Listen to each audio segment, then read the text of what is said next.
Quedamos lindas. Sí. Listo. Espera que diga que no. Buen día para todos. Estamos en otro episodio de Sin Corbata, nuestro nuevo formato de economía y negocios de cambio en el que hablamos con diferentes ejecutivos, directivos de entidades sobre muchos temas de negocios, porque los negocios están en muchos niveles de la economía. Hoy nos está acompañando una invitada muy especial, que es Mía Perdomo, CEO y fundadora de Adecuales. Buenos días, Mía, ¿cómo estás? Hola Laura, un gusto estar aquí contigo y con todos en cambio. Súper. Para quienes de pronto se están conectando, nos están escuchando, nos están viendo, les voy a contar un poquito de Adecuales, que es una multilatina que empezó hace, ya tú me corregirás, más de una década, como un proyecto de una consultoría para acompañar a las empresas en temas de diversidad e inclusión. Yo creo que esto se ha vuelto casi que un manual para el sector corporativo, pero yo quisiera, Mía, que nos cuentes cómo surgió Adecuales, como un proyecto que hoy se habla mucho de estos temas, surgió hace más de 10 años, cuando de pronto para las empresas no era tan cercano que habláramos de equidad de género, diversidades, de pronto otro tipo de poblaciones, y que hoy ya es casi que un mandato y lo raro es que no esté. Total, es muy interesante porque lo que hace Adecuales hoy en día es como muy normal, pero lo que hacía Adecuales hace 13 años era una locura. O sea, nosotras llegamos a las empresas a decirles, ustedes potencialmente tienen un problema de género, los vamos a medir, pero además si ustedes quieren mejorar, les vamos a cobrar, que ahí es donde entra la parte de negocio. Y las empresas eran como, no sé de qué estás hablando, como, nosotros no tenemos un problema, aquí puedes ver mujeres en todas partes, no está pasando nada y además me vas a cobrar por un problema que no tengo. Entonces, ser pionera en un mercado, que una empresa decida ser pionera en un mercado, tiene sus pros y tiene sus contras. Si Adecuales quisiera empezar hoy, tendría muchos otros problemas. La competencia es gigante. Todo el mundo cree que sabe de género y diversidad. Todas las empresas dicen que están trabajando en género y diversidad. Entonces tienes ese problema. Pero hace 13 años el problema era, no sé de qué estás hablando, no sé por qué me estás cobrando y no sé por qué tengo que medir algo en lo cual no tengo un problema. Ok, y además a mí algo que me parece muy valioso es que Adecuales no nace como muchas empresas acá y luego se expande. O sea, desde el inicio, tu socia, pensaron en una empresa multilatina, Perú y Colombia. Sí. ¿Cómo es esto de no solo estamos hablando de estos criterios a nivel de cómo están las empresas en Colombia, sino cómo estamos también frente a otros países que pueden ser muy parecidos, pero también muy diferentes en otras cosas? Y hoy, ¿qué tan grandes Adecuales? Estás muy bien dateada, Laura. Me gusta el por tema. supuesto, ya eres periodista, lo haces bien. Yo conocí a mi socia en Washington. Entonces, Adecuales nació multilatina. Como que tenemos que decir que eso también jugó a nuestro favor. No tuvimos que empezar país por país por país, sino que nació ya existiendo en Perú y en Colombia. Empezamos en simultánea, hicimos el primer ranking, uno en Colombia, uno en Perú. De hecho, a nivel organizacional, trabajamos como dos empresas que jurídicamente eran separadas, accionariamente eran separadas, hasta el 2020. Y en 2020 fue que ya hicimos como la unión de las distintas razones sociales. Lo que pasa es que después ya crecer más allá de Perú y Colombia es más difícil. Entonces, si bien Adecuales es lo máximo en Perú y en Colombia también, pues después tienes que irte a otros territorios y ahí empieza el reto súper grande. Y de hecho, nosotras... ¿Tocando puertas? Claro, porque igual tú tienes una red de apoyo y tienes una red de contactos y vives en el país, conoces gente, estudiaste con gente, trabajaste con gente o te conectan con gente, pero tú llegas a un país donde eres nueva, no eres una multinacional, no tienes un músculo financiero fuerte, eres una emprendedora cualquiera. Y el caso más emblemático de esto es México. Nosotras estamos en México desde hace años, desde 2018, y no tenemos jamás la fuerza que tenemos en Perú y en Colombia. Y esto lo digo con honestidad porque a mí no me gusta decirles a otros emprendedores cosas que no son verdad, como que todo es éxito y maravilla y que la expansión es fácil. Es súper, súper difícil. En México seguimos batallando. Hace 2 años hicimos Centroamérica con un aliado, intentamos un modelo diferente, no funcionó, no realmente, o sea, Tenemos un ranking par que abarca una medición de las empresas en Latinoamérica, que abarca todas las empresas de Latinoamérica. Eso todavía es real. Medimos 20 países y de esos 2.400 empresas en 20 países. Pero no tenemos una empresa lo fuerte que tenemos en Perú y en Colombia, y eso es porque la expansión comercial es súper difícil. Mira, gracias, porque creo que esto no solo nos da una idea de, hablemos de esos criterios, sino también de emprender. O sea, ustedes son mujeres emprendedoras latinoamericanas, es muy interesante ese movimiento. Y ya voy a pasar a hablar del ranking par, pero como estamos todavía desanudando un poquito el nudo de esa corbata, quisiera preguntarte un poquito. Ustedes básicamente entrenan empresas para que mejoren en estos indicadores, pero ¿qué significa eso? O sea, ¿qué hace de cuáles realmente? Sí. O cuando llegan ustedes dos y una empresa dicen, sí, a mí ya me miden, pero quiero mejorar. ¿Eso cómo funciona en la vida claro, real? ¿Cómo funciona? Tomemos el ejemplo de Cambio. Ok. Cambio, lo primero que va a hacer es medirse en el ranking par. ¿Qué es el ranking par? Una plataforma virtual gratuita y confidencial. Entonces, hasta ahí las empresas no tienen que pagar nada. ¿Por qué es la entrada para Equales? Porque si no, no sabemos cómo están, y es la única manera de que las empresas se den cuenta ellas mismas de que hay cosas que hacen falta y cosas que están haciendo bien. O sea, cuando solo es un discurso, es como, no, pero todo está perfecto, ¿de qué hablas? Pero cuando ya tienes una medición de 80 preguntas, donde además te comparo con tu sector, con Latinoamérica, con tu país, con tu tamaño, dices, ah, wow, ok, yo no estaba tan bien como yo creía, que es lo que suele pasar. Y ese es el argumento para entrar a las empresas y para que las empresas entiendan que eso sí es un problema, que no tenían un problema, pero sí lo tienen porque no lo sabían. Y a partir de ahí vendemos servicios. Vendemos diagnósticos cualitativos, que es cuando ya hacemos un análisis más a nivel de la gente. Vendemos políticas, prácticas, vendemos entrenamientos, capacitaciones, planes de acción. A mí lo que más me gusta son las estrategias, porque no es sostenible. Es como cuando las empresas hacen una capacitación aquí y allá, eso no es sostenible. Lo sostenible es tener una estrategia que mide indicadores y que tú constantemente estás viendo cómo estás. ¿Cuántas mujeres hay en posiciones de liderazgo? ¿Cuántas mujeres están renunciando a mi empresa? ¿Por qué están renunciando? ¿Cómo estamos midiendo la carga de cuidado? ¿Cómo estamos midiendo y viviendo la violencia de género? ¿Cómo estamos midiendo cuántas mujeres contratamos, cuántas ascienden y por qué? Es todo, bueno, y no solo mujeres, porque como tú dijiste, luego nos expandimos a los demás aristas de la diversidad y ahora lo hacemos para todas las aristas de la diversidad. Ok, o sea, en resumen, para de pronto algún ejecutivo, empresario, rango medio o alto que nos pueda estar viendo o escuchando, un diagnóstico inicial y luego ya entramos como a hacer la cirugía. Exactamente. Súper. Listo. Mía, ya quisiera que pasemos a otra parte de nuestro formato en el que hacemos como un ABC para los no corporativos y hablemos del ranking par, porque lo hemos mencionado un par de veces, que se mide a las empresas, como así que yo me comparo con organizaciones de 20 países de varios sectores. O sea, ¿qué es el ranking par? Para ponerlo en palabras muy sencillas para quienes de pronto no lo conozcan.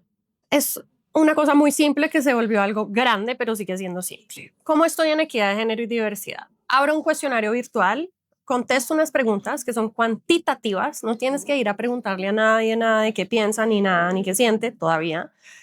Escribes datos, los mandas a la plataforma y luego la plataforma lo que hace es que te dice cómo estás y te compara con el resto de Latinoamérica, te da un puntaje y te da recomendaciones gratuitas. Tienes que trabajar en esto, necesitas esto. Hasta ahí no has pagado un solo peso. Ese es el ranking par. ¿Cuál es la fuerza del ranking par? Uno, pedagógica. Te enseña. Hay muchas empresas que nunca han ganado el ranking par porque es muy difícil, solo premiamos al top 10, no nos interesa humillar a nadie y lo siguen haciendo porque aprenden. Y el segundo componente, el primero es pedagógico, el segundo es reputacional, porque hacemos una premiación de las mejores empresas en equidad de género y diversidad de Latinoamérica. El año pasado hicimos Colombia, Perú, México, Centroamérica y Latinoamérica, porque también había empresas de Panamá, de Chile, de Argentina, que se miden ya en el grande, en el latinoamericano. Entonces también hay un rédito reputacional para la empresa que lo hace bien, pero no hay una penalización para la empresa que está aprendiendo. Digamos que eso que tú mencionas son marcas que, digamos, seguro algunas irán creciendo, irán aprendiendo. El hecho de tener un ranking como estos, me imagino que nos da ya de pronto un mapa de cómo estamos en cifras. A nosotros, los periodistas económicos, nos gustan mucho las cifras.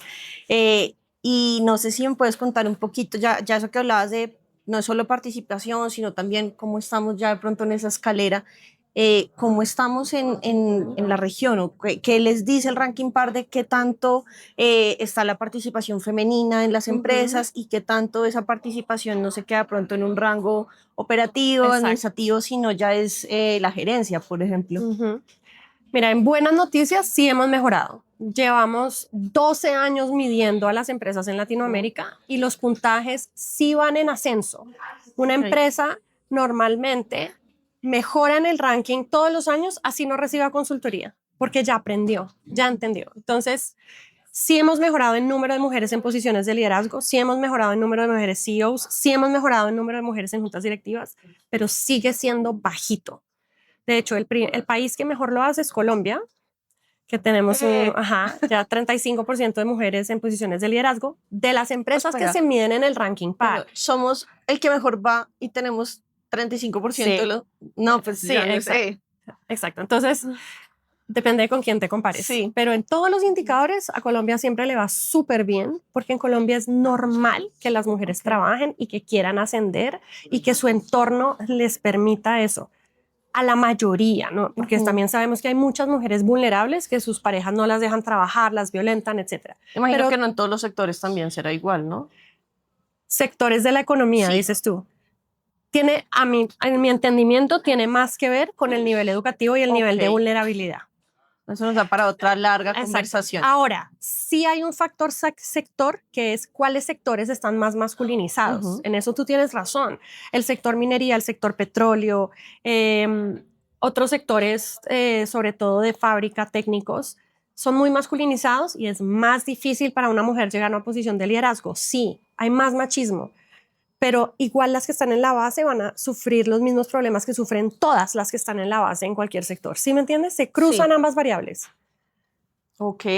No, Mía, y si entonces, y ya me diste un par de datos, ¿cómo está Colombia frente a la región? Bien. Pues vamos bien, pero ¿qué destacarías de pronto, además de ese nivel de participación o que tiene Colombia? Y además, pregunto, ¿solo empresas privadas o también están midiendo sector público? Porque pues hay una organización. Hay una diferencia muy grande. Nosotros medimos sector público hasta hace unos años porque estábamos en una alianza con la Secretaría Distrital de la Mujer. Y al sector público siempre le iba mejor. Siempre. Porque ellos tienen unas reglas súper estrictas de que solo puedes acceder a cierto trabajo si tienes estas características de años de experiencia, educación. Ellos tienen unas tabulaciones súper rígidas de cómo puedes acceder a los cargos.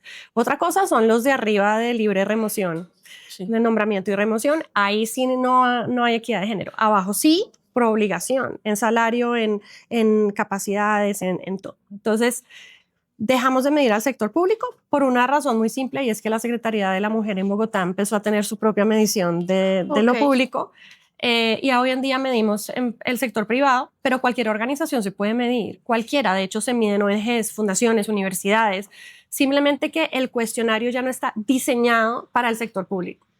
Y ya para ir terminando este ABC del ranking, hemos hablado mucho de mujer, pero también de diversidades. Ahí, ¿cómo estamos?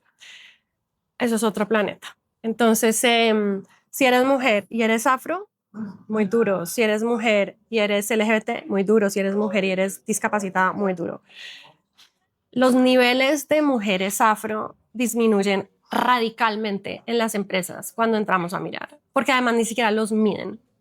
Lo que las empresas en general dicen es, pero es que aquí no se está discriminando a nadie. Claro, pero es que no estamos teniendo en cuenta que hay una discriminación histórica que requiere de muchísimo trabajo antes de que la mujer siquiera se te plante enfrente aquí en la oficina de cambio a pedirte un trabajo.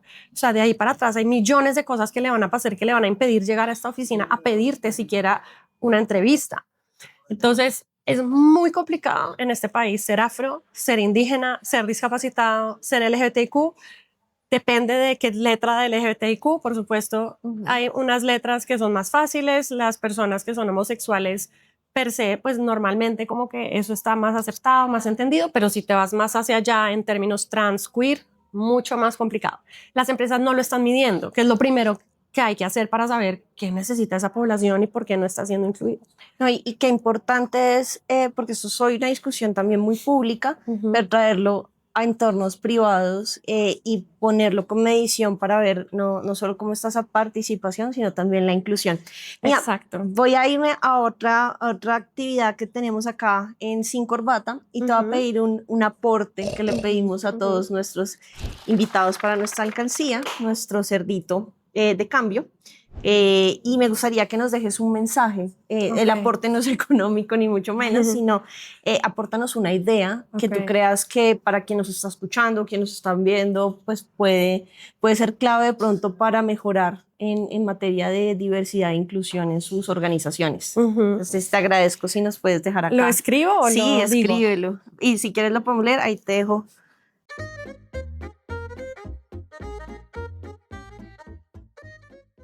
A ver si quieres leérnoslo acá para... Qué risa. Hacer preguntas incómodas y medirlo todo, empezando por estar en el ranking par. Súper. Entonces, una cosa es lo cuantitativo y es como vamos a medirnos, y lo otro es hagamos las preguntas incómodas. En esta organización hay alguien que siente que no puede ser él o ella misma. ¿Por qué? Como no asumamos que todo está bien porque estamos acá como en un ambiente chévere. Ok, súper. Entonces si quieres para dejarlo en la alcancía y muchas gracias por tu aporte. Ay, No, espérate, con mañita. con mañita. Sí, a tocar. Conseguí un Ya. cerdito más grande. Listo. Y ya para cerrar, Mía, como en este espacio de Sin Corbata, vamos a hacer como un after office, aunque no hay drinks, como dirían. Baila. Pero no, te quiero hacer un par de preguntas rápidas y la primera es, ¿cómo está de cuáles en materia de diversidad? O sea, si vamos a mirarlos a ustedes y hacerles la Ujú, radiografía, ujú. ¿cómo están sus cifras? Es una buena pregunta. Me encanta que me la hagas y que me la devuelvas. Entonces, te voy a ser súper honesta. Es muy difícil en Adecuales conseguir hombres. Ok. Sí hay. O sea, ¿hay vacantes? Sí. Oigan, si alguien está interesado. Sí, somos un equipo súper chiquito. Somos 18 personas. Ujú. Solo hay 2 hombres. Ok. No es algo que me enorgullezca. No es algo que promovamos. Pero es difícil que haya hombres que les interese la equidad de género. Básicamente porque pues ellos tienen el privilegio y no es un Ujú. problema para ellos necesariamente. Pero los hombres que han trabajado en Adecuales la han pasado muy bien, porque es un ambiente chévere, estamos enfocados en resultados, funcionamos como cualquier empresa. Entonces, ese es un primer pendiente que tiene Adecuales. El segundo, no hay personas afro.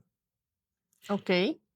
De nuevo, no obviamente porque haya alguna prevención ni mucho menos, sino porque no, sí las ha habido, sí las ha habido, pero no es tan evidente que tampoco lleguen naturalmente. ¿Qué quiere decir eso? Que Adecuales tiene que ir a buscarlas. Lo mismo que Ujú. le decimos a todas las empresas que tienen que hacer. En lo que sí estamos muy bien es en mujeres, obviamente, y en LGBTIQ. Eso Súper. sí hay todo lo que te puedas imaginar, toda la diversidad. Bueno, pero chévere que ustedes mismos digan, mea culpa o puedo mejorar Claro. en esto.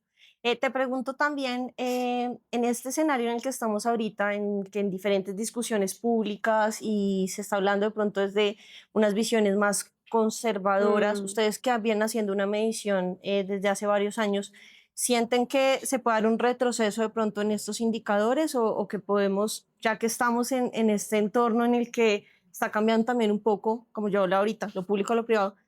¿Crees que mm. ahorita con todo lo que está pasando hay riesgo de que las empresas comiencen a regresar en estos logros que ya han tenido en materia de diversidad e inclusión? Es muy importante este tema y sin duda sí hay un impulso hacia el retroceso. O sea, las empresas hoy en día tienen menos incentivos para trabajar en equidad de género y diversidad. No es tan grave como en Estados Unidos, que el gobierno les prohíbe trabajar en equidad de género y diversidad, pero lo que nos llega a nosotros es multinacionales que tienen sede en Estados Unidos o nacieron allá, que ahora sus nuevas políticas son: ya no vamos a hacer esto, ya no vamos a trabajar ni hablar de equidad de género y diversidad, vamos a hablar de pertenencia, vamos a hablar de bienestar, y si algunas cosas de diversidad o género se colan por ahí, chévere, y si no, no importa. ¿Qué pasa? Eso se cruza con una inercia que traen las empresas en Latinoamérica muy grande de trabajar en este tema durante 10 años. Entonces tampoco es como que en Latinoamérica todavía esto se vaya del todo para atrás, no. Pero piensa que esto también está muy atado a la narrativa que hay a nivel de Estado. Yo no estoy segura que la narrativa que se nos presenta de aquí en adelante es una narrativa a favor del género y la diversidad. Yo te diría que no, Y creo que eso tampoco es un incentivo para las empresas. Ahora, que hay muchas empresas que lo van a hacer igual, sí, claro, y Adecuales sigue trabajando en todo la TAM, pero que hay empresas que van a decir, bueno, esto ya no es tan grave porque ni el Estado me lo pide, ni mis headquarters, donde sea que estén, tampoco, pues tal vez no pasa nada si ya no lo hago. Ok, eso sí. Y ya para cerrar, Mía, te hago la pregunta de rigor. ¿Estás suscrita a Cambio? Claramente estoy suscrita a Cambio y me gusta mucho sobre todo cuando hay temas controversiales y temas de género, claro. Pero sobre todo me gusta que ustedes, yo sí siento que tienen una línea más independiente, diferente. Sobre todo veo mucho en Twitter que hay mucha discusión y cuando hay discusión, cuando uno no está diciendo lo que la gente quiere oír, seguramente está haciendo las cosas bien, sobre todo si es periodista. Entonces, eso me parece particularmente chévere de Cambio, como que sí siento que es algo de nicho. Sí, bueno, muchas gracias y muchas gracias a quienes nos están acompañando en este episodio, ya sea que nos estén escuchando tal vez de camino a su casa o en su tiempo libre o quienes nos están viendo. Los invitamos a suscribirse a Cambio en cambiocolombia.com, la verdad siempre, y también a que nos sigan en Spotify, que además de Sin Corbata tenemos varios productos que seguro les encantarán. Y muchas gracias a Mía Perdomo, CEO y fundadora de Adecuales, por acompañarnos hoy. Gracias, Mía. Gracias, Laura, gracias a Cambio y a todas las personas que están ahí y bueno, sigamos en este camino.